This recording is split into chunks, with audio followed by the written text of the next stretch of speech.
존경하는 국민 여러분, 계속되는 전공의들의 집단 행동으로 얼마나 불편하고 불안하십니까? 이 어려운 상황에도 불편을 감수하며 정부의 의료 개혁에 힘을 보태주고 계신 국민 여러분께 감사의 말씀을 드립니다. 아울러 국민들의 불편을 조속히 해소해 드리지 못해 대통령으로서 송구한 마음입니다. 국민 여러분, 지금 정부가 추진하는 의료 개혁은 국민 여러분을 위한 것입니다. 촌각을 다투는 환자들이 응급실을 찾아 뺑뺑이를 돌다가 길에서 사망하는 일이 벌어지고 있습니다. 아이가 아프면 새벽부터 병원 앞에서 줄을 서야 합니다. 비수도권 지역은 더 열악합니다.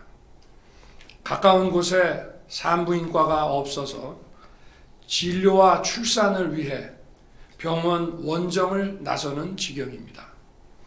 이러한 상황을 뻔히 아는 정부가 어떻게 손을 놓고 있겠습니까? 정부의 의료 개혁은 필수 의료, 지역 의료를 강화해서 전국 어디에 살든 어떤 병에 걸렸든 모든 국민이 안심하고 치료받을 수 있는 의료 환경을 만들기 위한 것입니다. 이를 위해서는 의사가 더 필요합니다.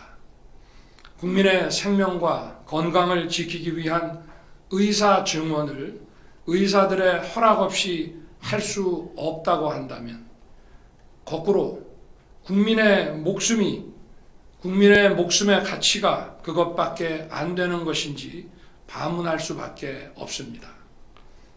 국민은 이 나라의 주권자입니다. 정부는 국민의 생명과 건강을 지키기 위한 4대 의료개혁 패키지에 그동안 의사들이 주장해온 과제들을 충실하게 담았습니다.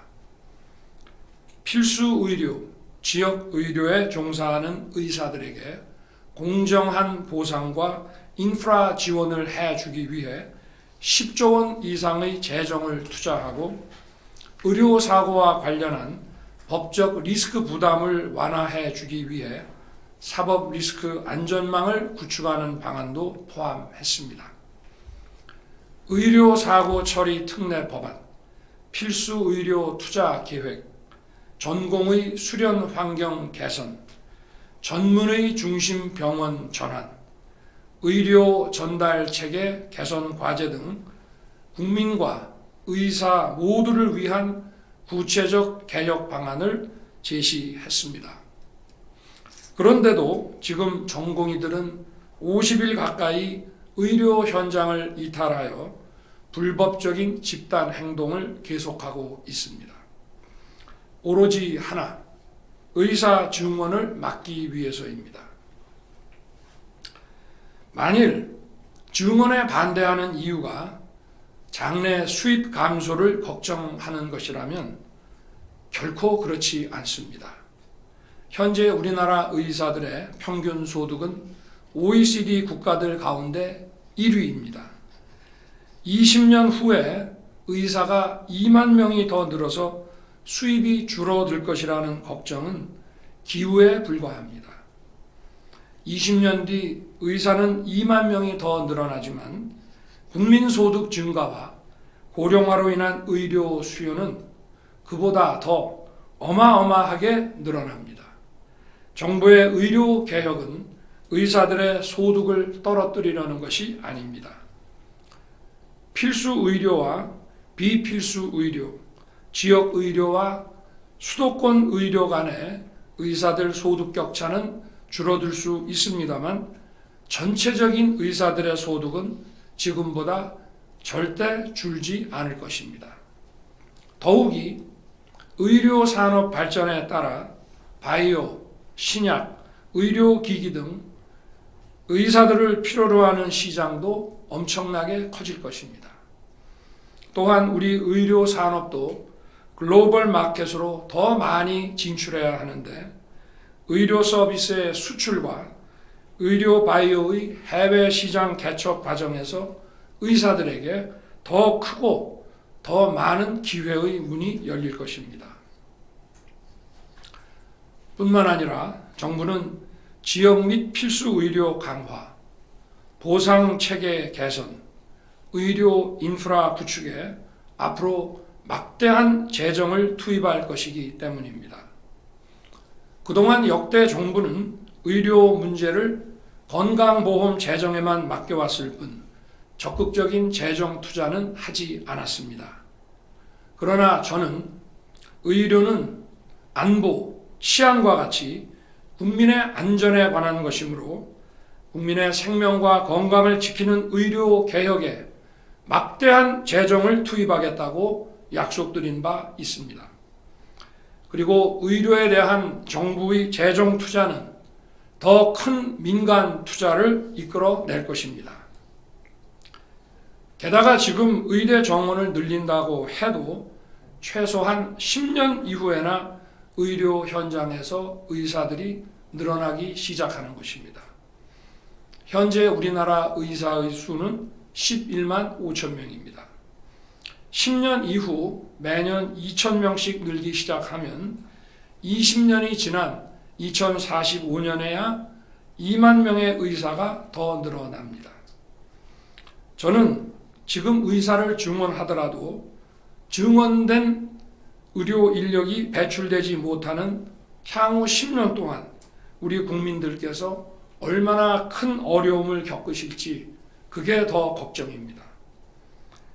일부에서는 일시에 2,000명을 늘리는 것이 과도하다고 주장합니다. 심지어 정부가 주먹구구식 일방적으로 2,000명 증원을 결정했다고 비난하기도 합니다. 결코 그렇지 않습니다. 2,000명이라는 숫자는 정부가 꼼꼼하게 계산하여 산출한 최소한의 증원 규모이고 이를 결정하기까지 의사단체를 비롯한 의료계와 충분하고 광범위한 논의를 거쳤습니다. 현재 우리나라 의사 수가 부족한 현실은 상식을 가진 국민이라면 누구나 동의하실 것입니다. 실제 연구 결과도 이를 입증합니다. 정부는 국책연구소 등에서 다양한 방법으로 연구된 의사 인력 수급 체계를 검토했습니다.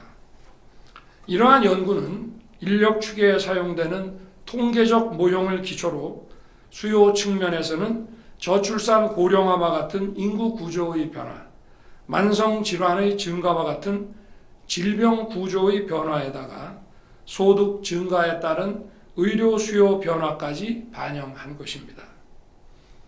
어떤 연구 방법론에 의하더라도 지금부터 10년 후인 2035년에는 자연 증감분을 고려하고도 최소 1만 명 이상의 의사가 부족하다는 결론은 동일합니다. 게다가 의료 취약 지역에 전국 평균 수준의 의사를 확보해서 공정한 의료 서비스 접근권을 보장하는 데만 지금 당장 5,000명의 의사가 더 필요합니다. 결국 2035년까지 최소한 15,000명의 의사를 확충해야 합니다. 미래를 생각하면 상황은 더욱 심각합니다. 2000년 의학분업 당시 고령 인구 비중은 7%에 불과했습니다. 현재는 20%이고 2035년에는 30%에 육박합니다. 통계에 따르면 65세 이상 노인들은 30대, 40대 대비 11배의 입원 서비스를 이용합니다. 고령화율이 30%에 달하는 일본은 입원 환자의 평균 입원 일수가 OECD 평균의 3배를 넘습니다. 고령화가 의료 수요를 폭발적으로 증가시키는 것입니다. 의사 고령화도 심각한 문제입니다. 2022년 6.8%인 70대 이상 의사 비중이 10년 후인 2035년에는 19.8%에 이르게 됩니다. 의사들의 근로시간도 줄어들고 있습니다.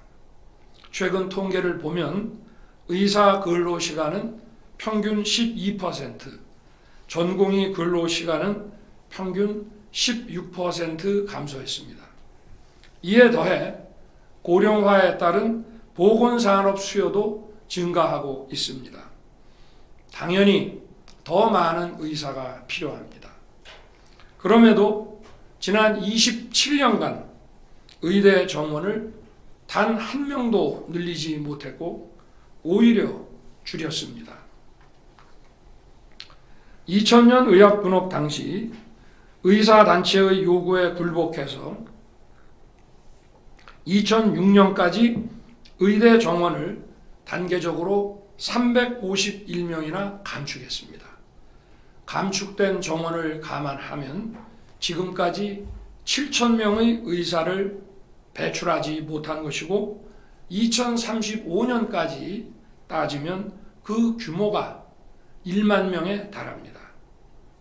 더욱이 최근 미용 성형 의료로 의사가 매년 6에서 700명 가까이 빠져나가고 있습니다. 결국 필수 의료를 담당할 의사들은 20년 전에 비해 매년 1000명 가까이 줄어드는 것입니다. 우리나라와 인구 및 면적이 비슷하고 고령화를 비롯한 인구 구조 측면에서 우리와 같은 고민을 안고 있으며 제도적으로도 우리와 유사한 공적 의료 체계를 갖추고 있는 나라들의 의사 인력 숫자를 살펴보겠습니다. 영국의 현재 의사 수는 20만 3천 명이고 우리나라 인구 5천만을 기준으로 환산하면 15만 6천 명입니다. 프랑스는 의사 수가 21만 4천 명이고 우리나라 인구 기준으로 환산하면 16만 3천 명입니다. 독일은 의사 수가 37만 4천 명이고 우리나라 인구 기준으로 환산하면 23만 2천 명입니다. 일본은 의사 수가 32만 7천 명이고 우리나라 인구 기준으로 환산하면 13만 4천 명입니다. 모두 우리나라 의사 수 11만 5천 명보다 크게 높습니다. 그럼에도 현재 매년 배출하는 의사 수가 영국은 11,000명, 프랑스는 10,000명, 독일은 11,127명, 일본은 9,384명입니다. 모두 우리나라의 3,058명보다 크게 많습니다. 향후 10년에서 20년이 지나면 영국, 프랑스, 독일, 일본의 의사 수와 우리나라 의사 수의 격차는 훨씬 더 벌어질 것입니다.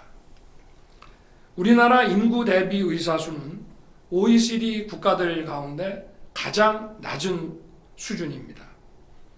OECD 평균이 3.7명입니다. 인구 1000명당 3.7명인데 우리나라는 겨우 인구 1000명당 2.1명입니다. 5천만 우리나라 인구 기준으로 환산하면 OECD 평균에 비해 무려 8만 명의 의사가 부족하고 의과대학생 수는 OECD 평균의 절반 수준입니다.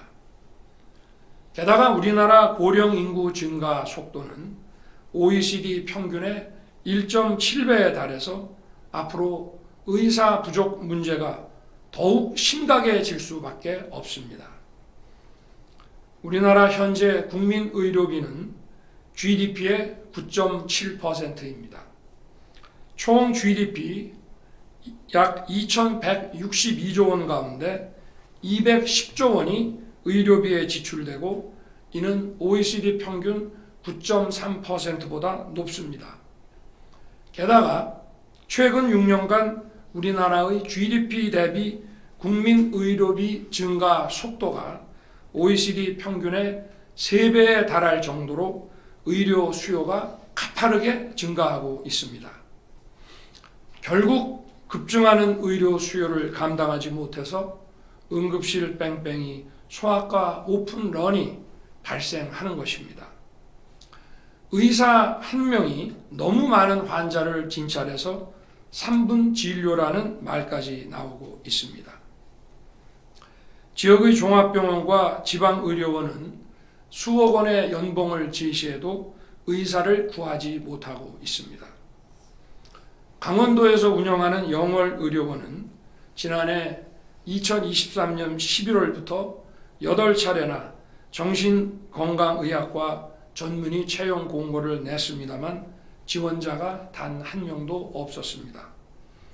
속초의료원 역시 연봉 2억 2천만 원의 전문의 채용 공고를 냈습니다만 지원자가 없어 4번째 재공고를 올렸습니다. 전북 정읍시도 의사 채용을 위해 5번째 재공고를 하는 중입니다. 경남 산청보건의료원은 내과 전문의 채용에 1년이 걸렸습니다.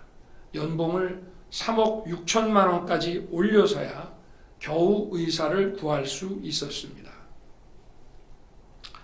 또한 군, 경찰, 소방 등 특수 직군을 위한 병원은 장기 전문의를 구할 수 없어 특수 직군 맞춤형 진료 체계를 구축하는데 많은 곤란을 겪고 있습니다. 특히 군은 총상, 화상과 같은 외상, 화생방에 의한 호흡기 진료 등 일반 의료와 전혀 다른 특수성이 있어 군 경험을 오래 쌓은 의사가 필요합니다. 그런데 우리나라 군의관 2,500여 명 가운데 92%인 2,300여 명은 3년 복무를 하는 단기 군의관이고 매년 전체 군의관의 30%인 750명이 신규 군의관으로 교체됩니다. 우리 군 병력이 48만 명입니다. 실제로 군 의료 체계 내에서 임무를 수행하는 장기 군의관은 수련회를 제외하고는 130명밖에 되지 않습니다. 게다가 점점 더 많은 장기 군의관들이 의무 복무 기간만 마치면 군을 떠나고 있고 의대생들의 현역병 입대도 늘고 있습니다. 이제 군에 남아 군 의료에 전념하는 의사는 손에 꼽을 정도가 되었습니다. 미국의 국방의과대학, 일본의 방위의과대학처럼 과거 국방부에서 의무사관학교와 유사한 국방의학원 설립을 추진했습니다만 의료계의 반대로 무산된 바 있습니다. 이런 비정상적인 구조를 바로잡기 위해 의사 증원은 더 이상 늦출 수 없는 국가적 과제입니다. 게다가 의료 인력은 하루아침에 양성되지 않습니다. 예과 2년, 본과 4년에 의대 6년, 의대 졸업 후 인턴 1년, 레지던트 3년 내지 4년, 공중보건의 내지 군의관 3년 등 긴 시간이 필요합니다. 내년부터 의사 정원을 늘려도 2031년에야 첫 의대 졸업생이 나오고 전문의는 최소한 10년 이상 걸려야 배출됩니다. 2035년이 되어야 비로소 2,000명의 필수 의료를 담당할 수 있는 의사가 늘어나기 시작합니다. 현재 우리나라 활동 의사 수는 아까 말씀드린 바와 같이 11만 5천 명입니다. 전문의가 10년 후에 나오므로 20년 후에야 2만 명이 더 늘어납니다. 2,000명은 그냥 나온 숫자가 아닙니다. 말씀드린 대로 정부는 통계와 연구를 모두 검토하고 현재는 물론 미래의 상황까지 꼼꼼하게 챙겼습니다. 내년부터 2,000명씩 늘려도 급속한 고령화에 대응하고 지역 의료에 필요한 인력을 공급하기에는 부족합니다. 의대 정원 2,000명 증원은 국민의 생명과 안전을 지키는 헌법적 책무를 이행하고 급격한 고령화에 대응하기 위한 최소한의 증원 규모임을 다시 한번 말씀드립니다. 국민 여러분, 논의가 부족했다는 일부 의료계의 주장 역시 사실을 왜곡한 것입니다. 우리 정부는 2022년 5월 출범 이후 꾸준히 의료계와 의사 증원 논의를 계속해 왔습니다. 의료계가 참여하는 의료 현안 협의체, 의사 인력 수급 추계 전문가 포럼, 보건의료 정책심의위원회와 그 위원회 산하 의사 인력 전문위원회 등 다양한 협의기구를 통해 37차례에 걸쳐 의사 증원 방안을 협의해 왔습니다. 특히 대한의사협회와 보건복지부 양자협의체인 의료현안협의체에서는 2023년 1월 이후 무려 19차례나 의사 증원 방안을 논의해 왔습니다. 이 협의체에는 대한의사협회 산하단체인 대한전공의협의회도 참여하였습니다. 먼저 2023년 2월 9일 의료현안협의체 2차 회의에서 정부는 적정 의료인력 양성을 논의 과제로 제시했습니다. 같은 해 3월 16일 3차 회의에서는 보건복지부와 대한의사협회가 의료인력 확대와 필수 의료인력 재배치 그리고 의사 근무 여건 개선 방안을 병행하여 논의하기로 한 바 있습니다. 3월 30일 제5차 회의에서 보건복지부는 대한의사협회에 의사 수급 전망 연구 결과를 제시하며 부족한 의사 수를 설명하고 전공의 협의회 회의와 대한의사협회 대의원 총회에서 반드시 의대 정원 증원을 논의해 달라고 요청했습니다. 4월 20일 7차 회의에서는 의사 증원과 함께 추진해야 할 정책을 논의하고 대한의사협회 대의원 총회에서 의사 인력 확충과 재배치 방안을 논의해 줄 것을 다시 요청했습니다. 이어 5월 4일 8차 회의에서 보건복지부는 의료 인력 충원에 대한 대한의사협회의 협의 원칙과 방향 제시를 요구하였습니다.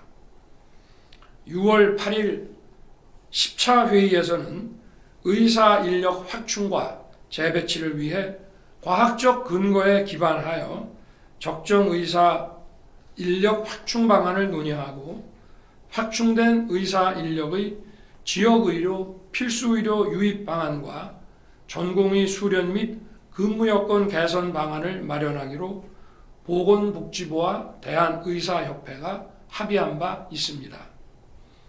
2023년 8월 16일에는 법적 심의기구인 보건의료정책심의위원회에서 대한의사협회, 대한병원협회를 비롯한 의료서비스 공급자 단체, 수요자 단체 대표들과 함께 의사 인력 확충 방안을 논의했습니다.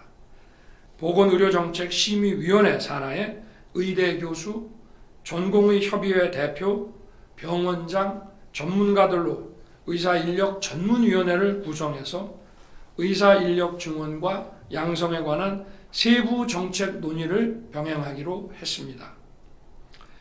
의사인력 전문위원회에서는 2023년 8월부터 12월까지 무려 9차례에 걸쳐 의사인력 수급 전망과 증원 규모, 의대 정원 확대 규모와 의대 교육 역량, 전공의 수련 개선 방안과 전문의 제도 개선 방안을 논의했습니다.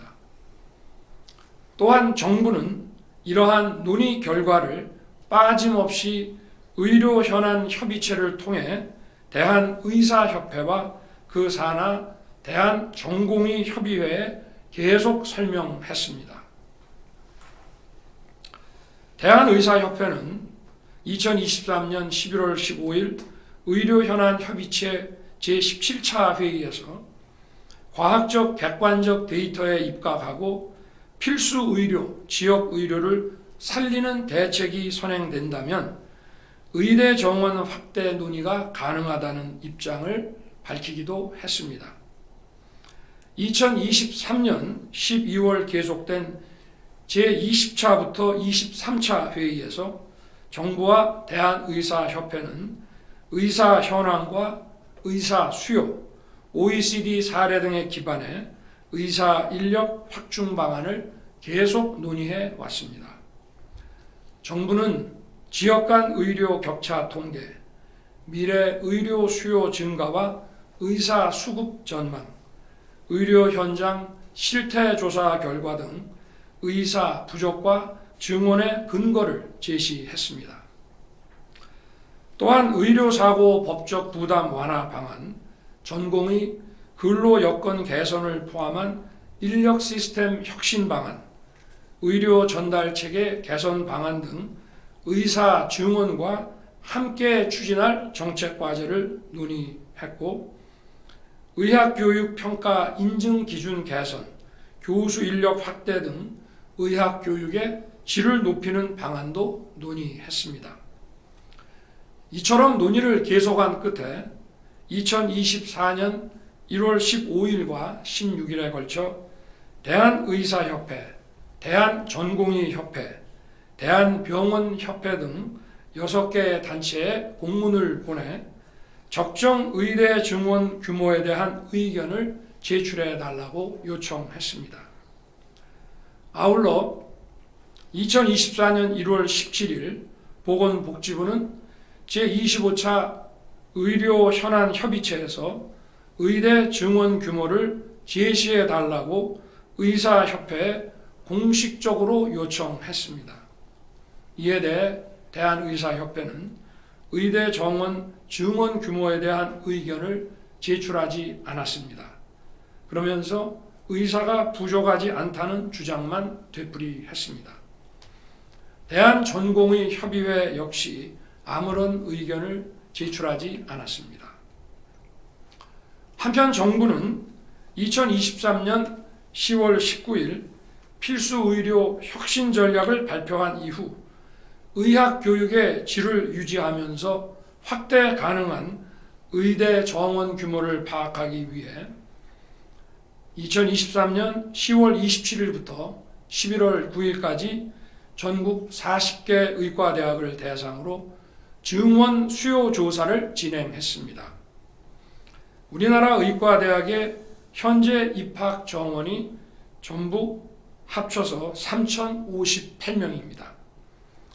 전체 의과대학이 제시한 2025학년도 의대 입학 정원의 증원 수요는 최소 2,151명에서 최대 2,847명에 달했습니다. 나아가 각 대학은 정원을 지속적으로 확대해서 2030학년도까지 최소 2,738명에서 최대 3,953명의 추가 증원을 희망했습니다. 이는 향후 대학이 정부 지원 등에 의한 추가 교육 여건 확보를 전제로 제시한 추가 증원 희망 규모입니다. 이와 함께 정부는 이처럼 의대 정원을 늘려도 교육의 질은 떨어지지 않음을 여러 통계와 조사로 확인했습니다. 2023년 기준으로 의대 전임교원 1인당 학생 수는 평균 1.6명으로 증원을 해도 법정 기준인 교원 1인당 학생 수 8명에는 크게 못 미칩니다. 또한 복지부는 각 대학의 수요조사의 타당성을 검토하기 위해 관련 전문가로 의학교육 점검반을 구성해 의대 교육 여건에 관한 서면 검토 및 현장 점검을 실시해서 학교별 상황을 면밀하게 점검했습니다.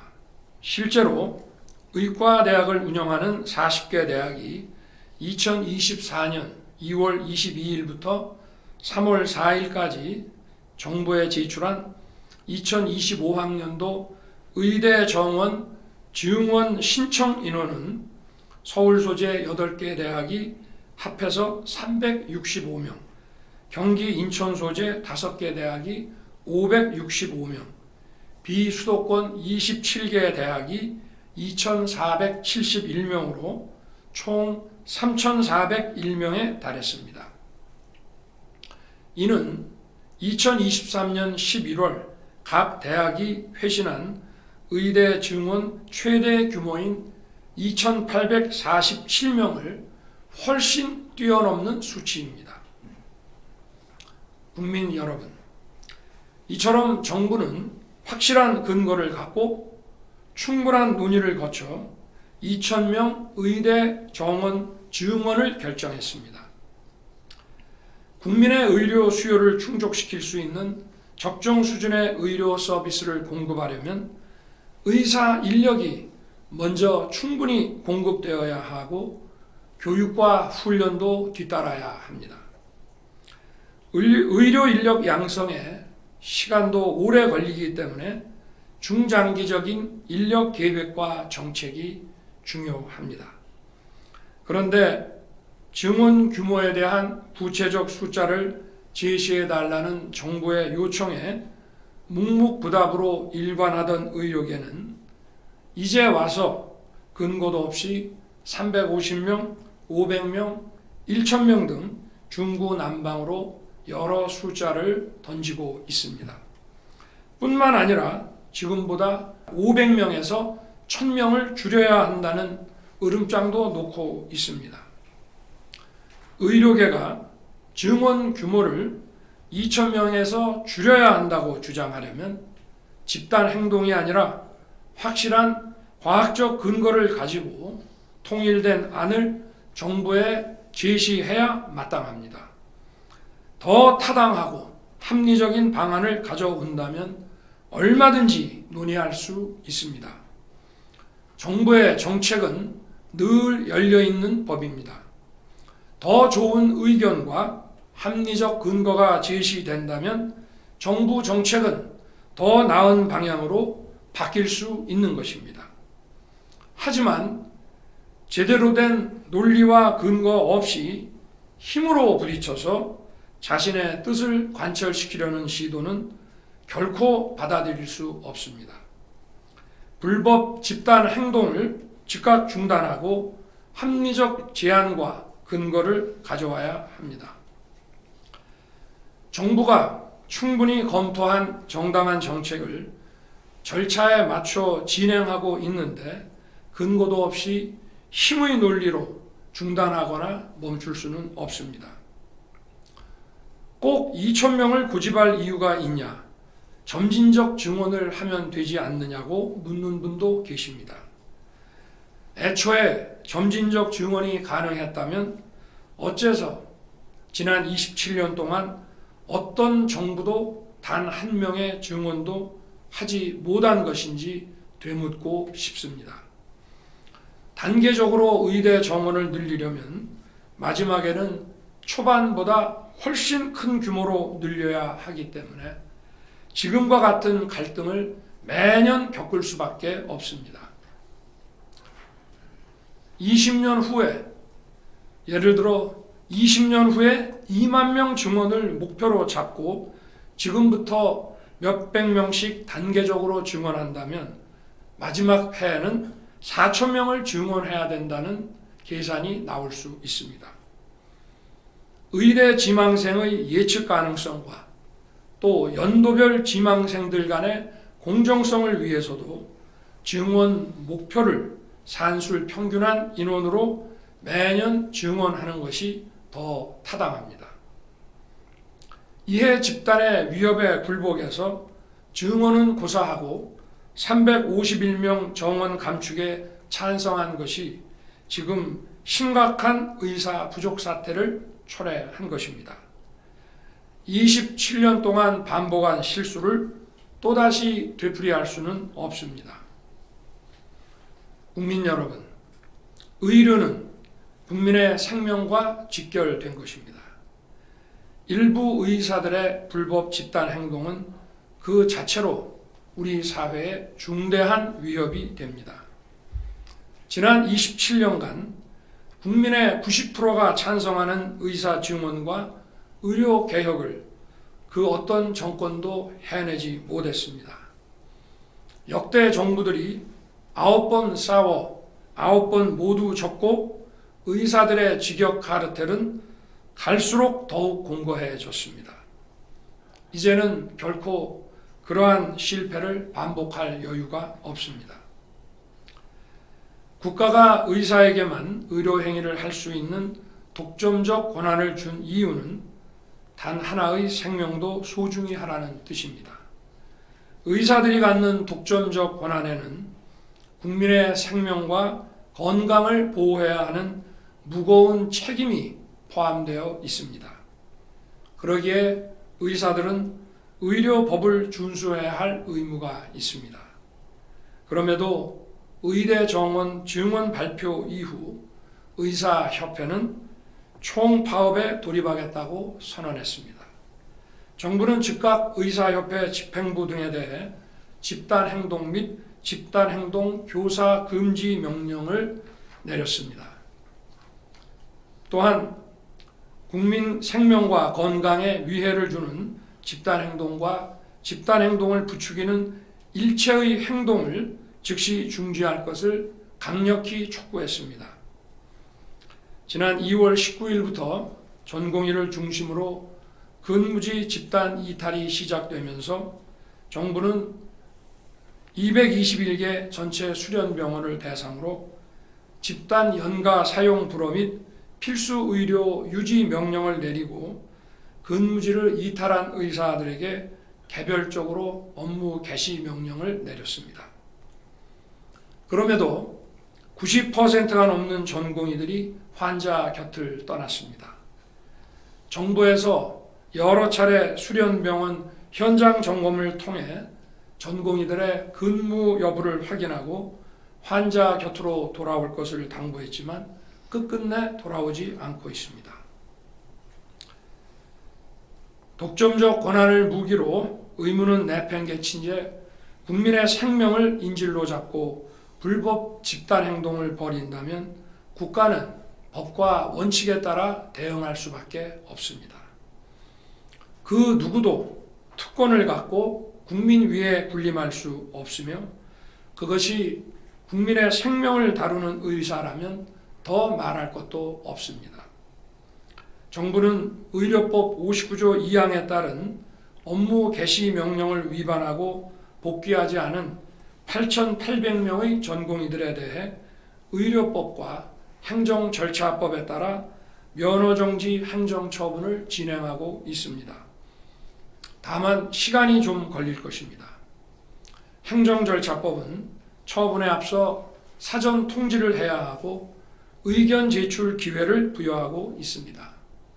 이러한 의견 제출 기간이 지난 후에야 면허정지 처분 통지가 가능합니다. 사전 통지와 면허정지 처분 통지는 모두 등기 우편 송달로 이루어집니다. 그런데 대부분의 전공의들이 고의적으로 사전 통지를 받지 않고 수령을 거부하고 있습니다. 이 경우 3회까지 재발송해야 하고 그래도 송달을 거부할 경우에 공시 송달을 할 수 있습니다. 현재 대부분의 전공의들에게 2차 사전 통지가 발송된 상황입니다. 모든 절차는 법에 따라 진행되고 있습니다. 전공의 여러분, 통지서 송달을 거부할 것이 아니라 지금이라도 의료 현장으로 돌아와 주기 바랍니다. 제가 대통령으로서 앞으로 수많은 국민의 생명을 구하고 또 수많은 국민의 건강을 지켜낼 여러분을 제재하거나 처벌하고 싶겠습니까? 여러분은 대한민국의 매우 중요한 미래 자산입니다. 국민이 여러분에게 거는 기대와 여러분의 공적 책무를 잊지 말아 주시기 바랍니다. 환자가 기다리고 있는 의료 현장으로 조속히 복귀해 주십시오. 국민 여러분, 지금 일부 의사들은 정부의 조건 없는 대화 제안마저 거부하고 있습니다. 대한의사협회는 의사 정원 감축에 대해 복지부 장차관 파면까지 요구하고 있습니다. 대한의사협회는 그동안 복지부 장차관과 또 복지부 관계자들과 수십 차례 의사 정원 문제를 논의하지 않았습니까? 심지어 총선에 개입하겠다며 정부를 위협하고 정권 퇴진을 운운하고 있습니다. 이러한 행태는 대통령인 저를 위협하는 것이 아니라 국민을 위협하는 것입니다. 정치라는 것이 무엇입니까? 정치란 바로 우리 국민의 문제를 해결하는 것입니다. 국민을 불안하고 불편하게 만드는 구조적인 문제를 잘 알면서도 이해 집단의 저항에 굴복한다면 정치가 존재하지 않는 것입니다. 정상적인 국가라고 할 수 없습니다. 저는 국민 여러분께 반드시 해결하겠다고 약속드린 여러 개혁 과제들을 해결하기 위해 지금까지 전력을 다해왔습니다. 구조적, 고질적 문제를 개혁하는 것이 바로 국민이 선출한 정부의 역할이기 때문입니다. 제가 정치적 득실을 따줄 줄 몰라서 개혁을 추진하는 것이 아닙니다.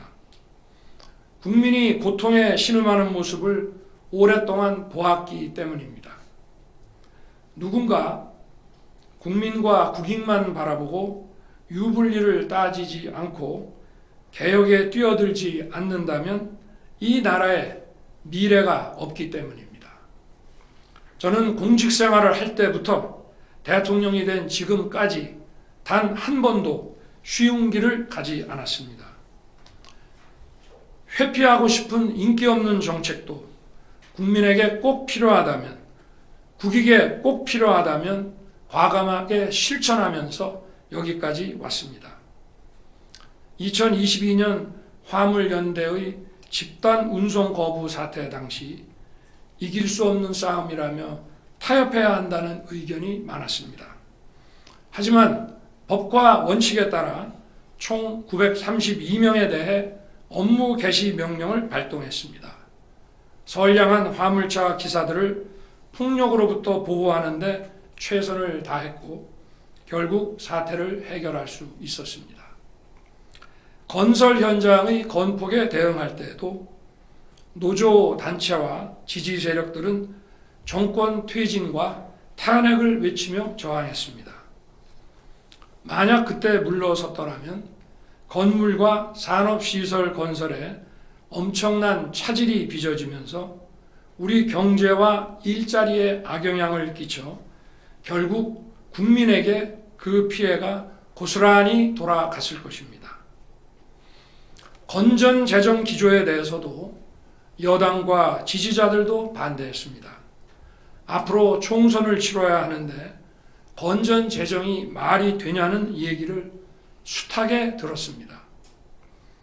우리 정부 출범 당시 6 내지 7%에 이른 물가가 건전 재정 기조가 아니었다면 지금 2 내지 3%대로 잡히지 않았을 것이고 과도한 국채 부담으로 국채와 회사채 금리가 치솟았을 것이며 고금리 시대에 금융시장 안정을 기할 수 없었을 것입니다. 망가진 한일 관계를 개선하려고 했을 때는 당 안팎에서 지지율을 걱정했습니다. 그런데 지금 연간 1,000만 명 가까운 양국 국민들이 상호 방문하고 있고 양국 기업들의 협력은 활발해지고 경쟁력은 향상되었습니다. 사교육 카르텔을 혁파하고 늘봄 학교를 추진하는 과정에서도 적지 않은 반대와 저항이 있었습니다. 아이들과 미래 세대를 위한 정책을 추진하는데 정치적 유불리를 따질 수 없는 일입니다. 원전 정책 정상화는 탈원전 세력들의 강력한 저항에 부딪히기도 했습니다. 하지만 결국 원전 생태계가 살아났고 우리 모든 산업 생태계가 활력을 찾게 됐습니다. 반도체 등 첨단 산업은 원전 없이는 불가능합니다. 옳은 정책이지만 지지율이 떨어진다. 그걸 꼭 지금 해야 할 필요가 있느냐며 만류하고 막아서는 사람이 많았습니다. 지금 의료 개혁도 마찬가지입니다. 하지만 국민 여러분, 국민의 생명과 건강이 걸린 문제를 어떻게 대통령이 유불리를 따지고 외면할 수 있겠습니까? 역대 어느 정부도 정치적 유불리 셈법으로 해결하지 못한 채 이렇게 방치되어 지금처럼 절박한 상황까지 온 것입니다. 저는 이것이 바로 민주주의의 위기라고 생각합니다. 국민 여러분께서 저를 불러내셔서 이 자리에 세워주신 이유가 무엇인지 저는 잘 알고 있습니다. 국민의 보편적 이익에 반하는 기득권 카르텔과 타협하고 굴복하지 않아야 한다는 것 잘 알고 있습니다. 국민 여러분, 지금도 의사의 본분을 지키면서 국민 곁을 지키고 계시는 많은 의사들이 있습니다. 이분들과 국민 여러분의 협조로 현재 비상의료 체계를 유지하고 있습니다. 현장을 지키고 계신 의사, 간호사, 간호조무사를 비롯한 모든 의료진께 깊이 감사드립니다. 정부도 최선을 다할 것입니다. 그리고 현장 의료진 여러분을 국가 재정으로 충분히 지원해 드리겠습니다. 병원을 떠나 있는 전공의 여러분, 제가 의료 개혁을 통해 제대로 된 의료 시스템을 만들겠습니다. 우리나라의 의학과 의료 산업의 경쟁력을 세계 최고로 만들 수 있도록 막대한 재정 투자를 하겠습니다. 집단 행동을 하겠다면 의사 증언을 반대하면서 할 게 아니라 제가 여러분에게 드린 약속을 지키지 않을 때 하시기 바랍니다. 전공의 여러분, 이제 그만 집단 행동을 중단하고 돌아가 주기 바랍니다. 제가 의료 현장에서 만난 의사들은 헌신적인 분들이었습니다. 의사 단체는 하루라도 빨리 정부와 테이블에 앉아 무엇이 국민의 생명과 건강을 위한 길인지 논의에 나서야 합니다. 의사, 간호사, 간호조무사 등 의료 관련 직업 간 광범위한 협력을 통해 의료 개혁을 이루어내야 합니다. 저는 의료 개혁을 위한 대통령 직속 특별위원회 설치를 이미 제안한 바 있습니다. 또 국민, 의료계, 정부가 참여하는 의료 개혁을 위한 사회적 협의체 구성도 좋습니다. 국민 여러분, 대통령은 국민에게 겸손해야 하고 사회적 약자에게는 더 깊이 머리를 숙여야 합니다. 그러나 저는 국민을 보호해야 하는 헌법상 책무를 지고 있는 대통령입니다. 국민을 힘들게 하고 괴롭히는 일이 있다면 제게 주어진 책무를 확실하게 이행해야 합니다. 의료개혁이라는 과업에서 의사 증언은 최소한의 필요 조건일 뿐이고 더 많은 충분 조건들이 보태지면서 완성될 것입니다. 국민 여러분, 지금은 용기가 필요할 때입니다. 정책 추진과 성공의 동력은 결국 국민 여러분의 성원과 지지입니다. 국민 여러분과 정부가 손을 잡고 정당한 정책을 함께 추진해 나갈 때 비로소 정책이 성공할 수 있고 그 혜택을 온 국민이 누릴 수 있습니다. 정부가 국민을 위한 의료 개혁을 반드시 완수할 수 있도록 국민 여러분의 성원과 지지를 간곡히 부탁드립니다. 저와 정부는 더욱 자세를 낮추고 우리 사회의 약자와 국민 여러분의 목소리에 더욱 귀를 기울이겠습니다. 작은 목소리 하나 놓치지 않고 국민을 위한 일이라면 온 힘을 다하겠습니다. 국민 여러분, 대통령인 제게 가장 소중한 절대적 가치는 바로 국민의 생명입니다. 감사합니다.